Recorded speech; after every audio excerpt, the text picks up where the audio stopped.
গতকাল অর্থাৎ শুক্রবার কোচবিহারে এসেছেন রাজ্য বিজেপির প্রাক্তন সভাপতি দিলীপ ঘোষ। গতকাল তারা কোচবিহারে একটি হোটেলে রাত্রি যাপন করেছিলেন।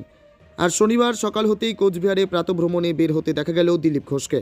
কার সঙ্গে উপস্থিত ছিলেন বিজেপির সভাপতি অভিজিৎ বর্মন এবং বিজেপির অন্যান্য নেতৃত্ববৃন্দ তার সাথে উপস্থিত ছিলেন। প্রাতভ্রমণ শেষে তারা হাজির হন চা চক্রে। কি জানাচ্ছেন তিনি সাংবাদিকদের মুখোমুখি হয়ে শুনে নেওয়া যাক। পথেই আছি, পথেই থাকবো।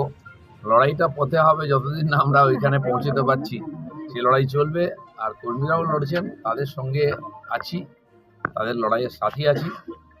তাই এখানে এসেছি কুচবিহারের সবার সঙ্গে দেখা করতে।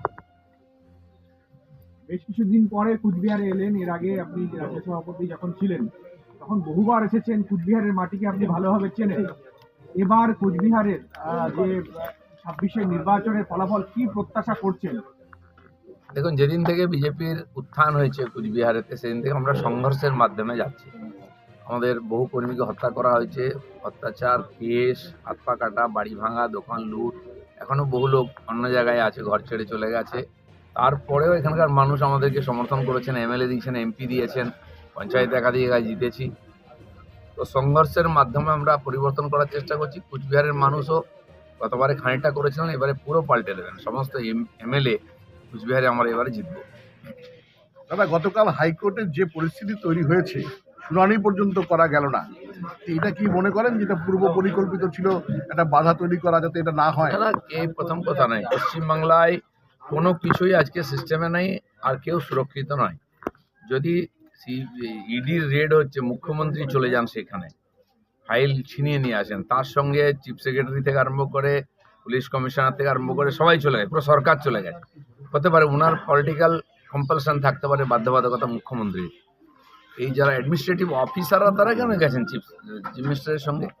তো পুরো সরকারটাই এখন লুটেরাদের সরকার, চোরেদের সরকার হয়ে গেছে, আর ডাকাতদের হয়ে গেছে। নাহলে আদালতে পর্যন্ত হামলা এর আগেও দেখেছি, শুনানি করতে দেওয়া হয়নি, চিৎকার চেঁচামেচি করে বিচারককে ঘেরাও করা হয়েছে। তো ভারতবর্ষের কোথাও এই দৃশ্য দেখি না আমরা। এই যে গন্ডগোল, এই যে লুটপাট বাংলাদেশে যা চলছে, ওখানে বাড়িঘর লুট, আগুন লাগিয়ে দিচ্ছেন সরকারি সম্পত্তিতে, এখানেও ধীরে ধীরে সেই পরিস্থিতি হচ্ছে, হবেই। আর যেটা যত বাড়বে তত তাড়াতাড়ি বিদায় হবে। মানুষ কিন্তু প্রচন্ড ক্ষুব্ধ, বারবারই বলছেন এক কথা, কেন কেন্দ্রের শাসন এখানে আসবে না, কেন পরিস্থিতিটা কভার করবে না কেন্দ্র? না, সেই জন্য পুরো ব্যাপারটা তো মানুষের হাতে আছে। কেন্দ্র মানে একটা সরকার, তারা সংবিধানের রীতিনীতি মেনেই চলতে হবে, তার বাইরে যেতে পারবেন না। সংবিধানের আধারে যা হওয়ার সেটা তারা করছেন, করবেন, কিন্তু সঙ্গে মানুষকে থাকতে হবে। কারণ এখানকার ভালো মন্দের সঙ্গে এখানকার মানুষের ভাগ্য জড়িয়ে আছে। তারা এত বড় বড় ডিসিশন নিয়েছেন। সিপিএমের মতো একটা পার্টি ছিল যারা সমস্ত কিছু কবজা করে নিয়েছিল, তাকে বিদায় করেছেন। আমার মনে হয় পশ্চিমবাংলার মানুষ এটা বুঝতে আরম্ভ করেছেন। যত তাড়াতাড়ি এখান থেকে পরিবর্তন হয়, মানুষের জীবনের পরিবর্তন তত তাড়াতাড়ি হবে। যেটা বললাম, দিনহাটা বিধানসভা যেখানে মন্ত্রী উদয়নপুর রয়েছে, সেখানে 1.5 বছর 2 বছর ধরে আপনারা করতে গেলেই কোনো না কোনো বাধা করবেন।